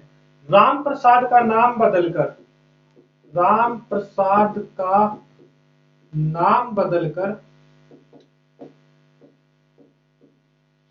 अकबर ने पीर प्रसाद रखा।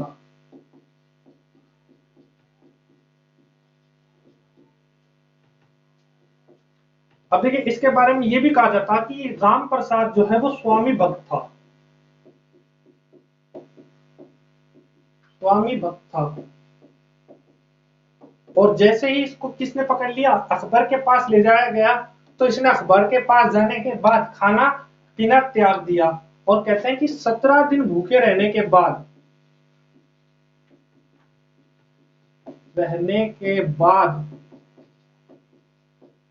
राम प्रसाद की 18वें दिन मृत्यु हो जाती है।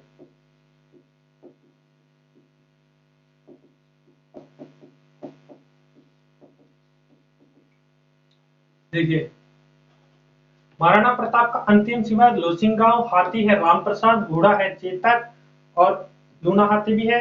राम प्रसाद को क्या करते हैं? मानसिंह पकड़कर अकबर के पास ले जाते हैं, जहां पे अकबर इसका नाम बदलकर पीर प्रसाद रख देता है। 17 दिन भूखा रहने के बाद राम प्रसाद के 18वें दिन क्या हो जाती है? मृत्यु हो जाती है। और देखिए, इस युद्ध के बारे में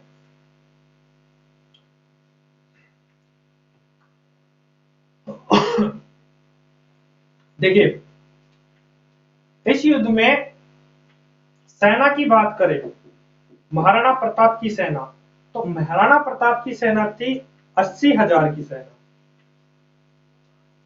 और ये भी कहां बताया गया है? वीर विनोद ग्रंथ के अनुसार, वीर विनोद ग्रंथ में बताया गया है।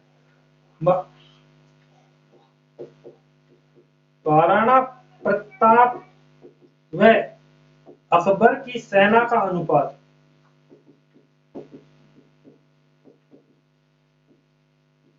देखिए, एक बार ये क्वेश्चन भी पूछ लिया गया था, यहाँ सेना ना पूछकर ये क्वेश्चन पूछा गया था कि महाराणा प्रताप व अकबर की सेना का अनुपात। तो इनकी सेना का अनुपात 1:4 था। ये 80,000 है, ये इससे 4 गुना 3,20,000 है। तो इनके सेना का अनुपात 1:4 था। आपसे अगर ऐसे पूछ ले कि अकबर की सेना व महाराणा प्रताप की सेना का अनुपात, तो अकबर की सेना 4:1 आएगा। ठीक है, आप इसको एक बार नोट कर लीजिए।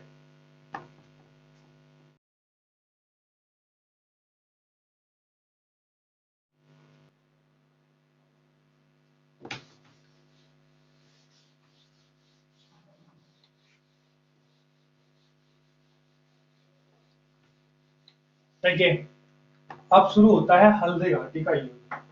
हल्दी घाटी के युद्ध में देखिए, इस युद्ध में महाराणा प्रताप के घोड़े चेतक ने मानसिंह के मर्दाना हाथी की सूंड के ऊपर अपने पैर रख दिए। महाराणा प्रताप ने भाले से मानसिंह पर आक्रमण किया।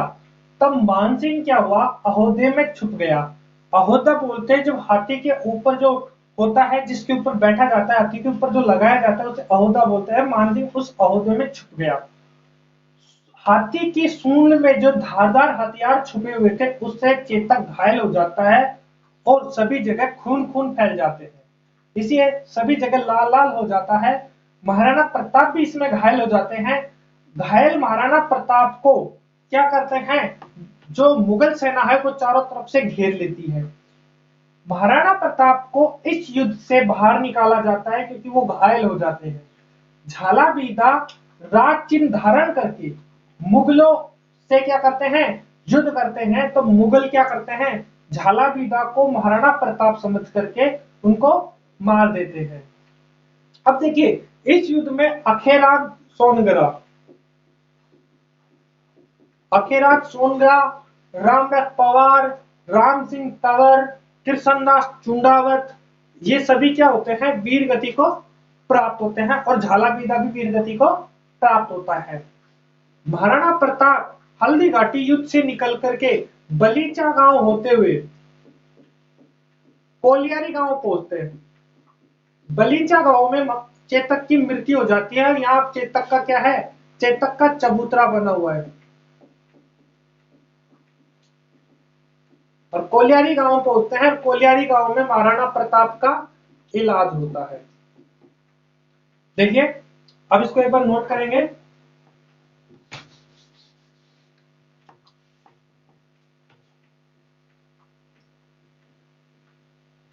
महाराणा प्रताप का घोड़ा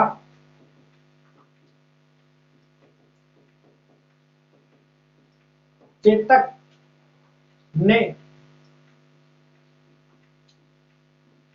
मानसिंह के मर्दाना हाथी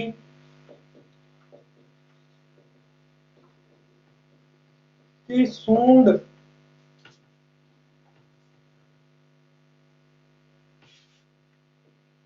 पर पैर रखने से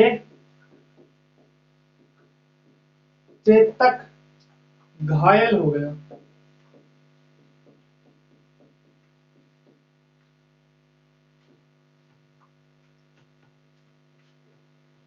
महाराणा प्रताप भी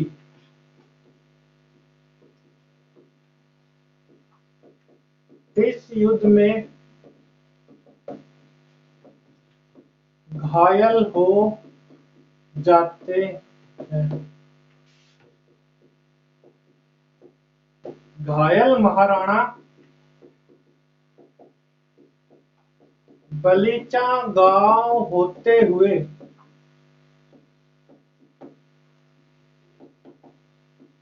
कोलियारी गांव पहुंचते हैं।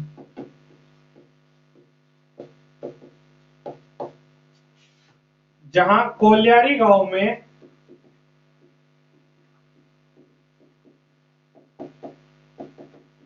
महाराणा प्रताप का इलाज होता है।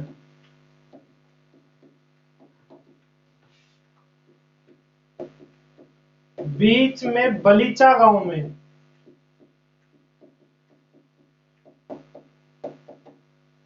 जब गलीचा गांव से निकल रहे होते हैं, एक नाला कूदते हैं, तब ये क्या हो, चेतक की मृत्यु हो जाती है।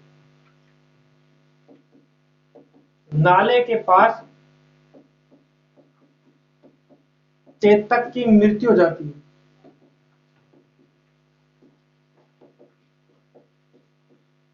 और देखिए जहां पे इसकी मृत्यु हो जाती है वहीं पे इसका क्या बना हुआ है, चबूतरा।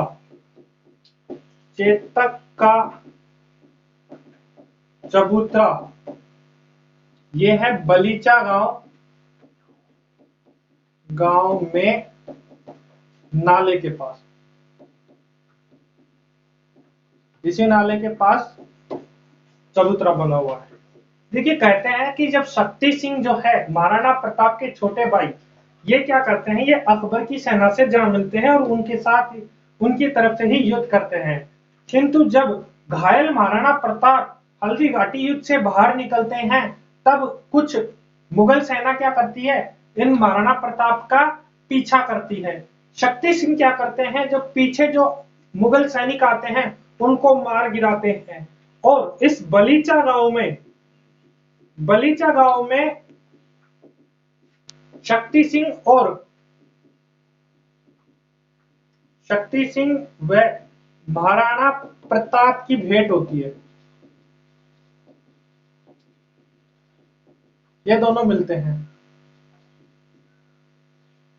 शक्ति सिंह मुगल सैनिकों को मार करके आगे आते हैं और महाराणा प्रताप सिंह की मुलाकात होती है। देखिए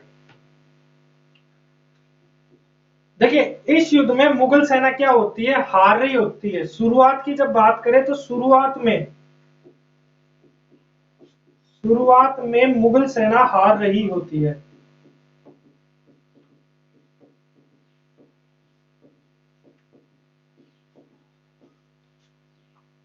फिर जब इस मुगल सेना हार रही होती है, तब मुगल सरदार जो कमांडर है वो क्या नाम है, आसफ खां इस युद्ध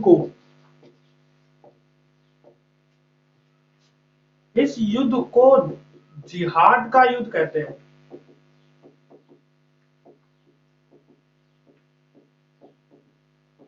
आसफ खान ने इस युद्ध को क्या कहा, जिहाद का युद्ध, धर्म युद्ध कहा। और एक इनकी तरफ से एक और होता है मेहत्तर। मेहत्तर ने अकबर के युद्ध में आने की झूठी अफवाह फैलाई।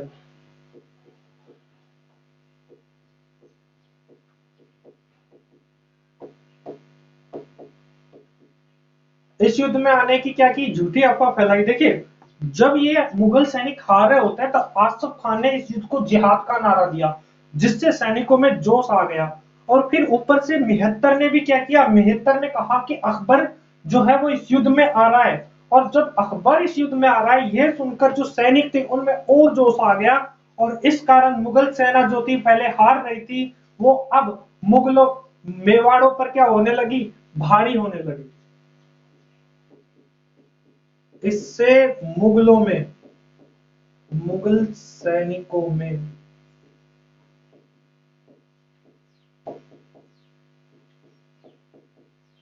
जोश आ। देखिए महाराणा प्रताप का जो चेतक घोड़ा है वो मानसिंह के हाथी मर्दाना की सूंड पर पैर रखता है और महाराणा प्रताप उसको क्या करते हैं, मानसिंह के ऊपर भाले से वार करते हैं। तब जो मानसिंह है वो छुप जाता है, लेकिन इस चक्कर में क्या हो जाता है, चेतक घायल हो जाता है और महाराणा प्रताप भी इस युद्ध में घायल हो जाते हैं। जैसे महाराणा प्रताप इस गांव से निकलते हैं, बलीचा गांव होते हुए कोल्यारी गांव पहुंचते हैं। कोल्यारी गांव में महाराणा प्रताप का इलाज होता है और बलीचा गांव में एक नाले के पास चेतक की मृत्यु हो जाती है। वहां पे चेतक का क्या है, चबूतरा बना हुआ है। बलीचा गांव में शक्ति सिंह और महाराणा प्रताप की भेंट होती है। शक्ति सिंह आते हैं और जो महाराणा प्रताप का पीछा कर रहे होते हैं उन मुगल सैनिकों को क्या कर देते हैं, मार देते हैं। शुरुआत में तो क्या होता है, सेना हार रही होती है, लेकिन आसफ खान ने बाद में जब इस युद्ध में अपनी सेना को हारते हुए देखा तो उन्होंने जिहाद का नारा दिया। और मेहत्तर ने क्या कहा कि अकबर इस युद्ध में आ रहा है, ऐसी झूठी अफवाह फैलाई, जिससे मुगल सैनिकों में क्या हो गया, जोश आ गया। आप इनको नोट कर लीजिए एक बार।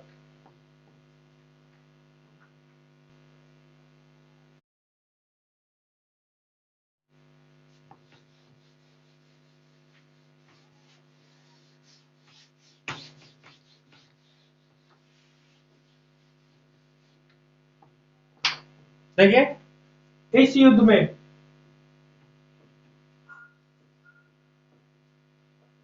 में झाला बीदा, महाराणा का साथ देने वाले झाला बीदा, जिन्होंने क्या किया था, महाराणा का छत्र धारण किया था। रामरख पवार, जो कि महाराणा प्रताप के क्या है, ससुर है। अखेराज सोनग्रा,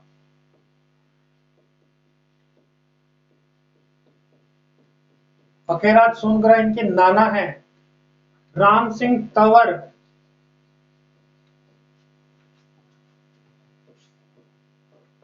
अपने 6 पुत्रों सहित,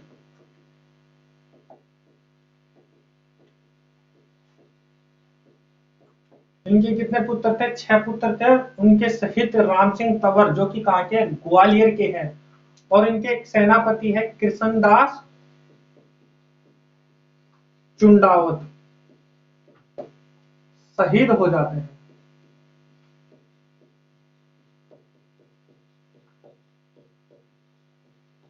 देखिए, इस युद्ध में झालाविदा, रामरख पवार, अखिलराज सोनग्रा, राम सिंह तंवर और उनके 6 पुत्र और कृष्णदास चुंडावत क्या हो जाते हैं? वीर गति को प्राप्त होते हैं। हल्दी घाटी के युद्ध में बस इतना ही। अगर आपको हमारी वीडियो पसंद आ रही है तो इस वीडियो को लाइक करें, अपने सभी दोस्तों को शेयर करें ताकि इस वीडियो का जो लाभ है वो सभी ले सकें, और इसे सब्सक्राइब कर लें। आपकी कोई सजेशन या कोई कुछ पूछना है आपको तो आप कमेंट कर सकते हैं। आज के लिए बस इतना ही। मिलेंगे अगले अध्याय में, तब हम इसके आगे अन्य सैनिक अभियान के बारे में पढ़ेंगे। तब तक के लिए जय हिंद, जय भारत।